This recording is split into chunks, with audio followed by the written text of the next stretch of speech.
Welcome to Amazing World Channel.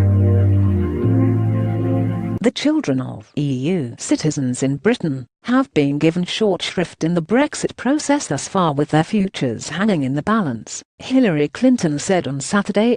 The former US Secretary of State and presidential hopeful used a speech at Swansea University to call for empathy on both sides of the Atlantic and to highlight the plight of kids in the UK.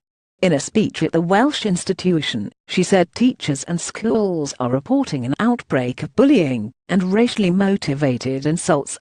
Here in the UK, divisive rhetoric and policy shifts are having their own effects. Power images. Hillary Clinton commented on the Brexit process during a speech at Swansea University on Saturday. She added, "Right now, the residency rights of 500,000 children, including many who were born in the UK, are hanging in the balance.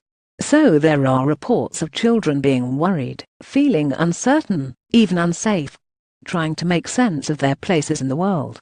The Children's Commissioners for England, Wales, Scotland and Northern Ireland have already raised concerns that children's interests are getting short shrift in the Brexit process. Clinton was recognised for her commitment to promoting the rights of families and children around the world, a cause shared by the university's Observatory on the Human Rights of Children and Young People. Power images. Clinton was recognised for her commitment to promoting the rights of families and children around the world. Some protesters gathered outside the campus ahead of her visit, the Press Association reported. The university's College of Law was renamed the Hillary Rodham Clinton School of Law, and she was presented with a book about her Welsh roots. The former First Lady appeared to take a swipe at the Trump administration, accusing political leaders of stoking divisions and saying that anger and resentment were underpinning the national conversation. The bonds of community that once united us are fraying.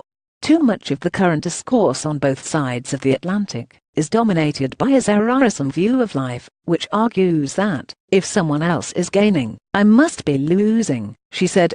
The measure of any society is how we treat the most vulnerable among us, especially our children.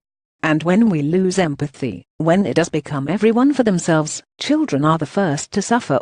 Just look at my own country, where currents of anger and resentment are underpinning our national conversation. Americans are divided and less trusting of democratic institutions. But instead of bringing people together, we have leaders who stoke our divisions, try to distract us with controversy after controversy, and undermine free speech and the press. It is nearly impossible for children's voices to rise above the cacophony.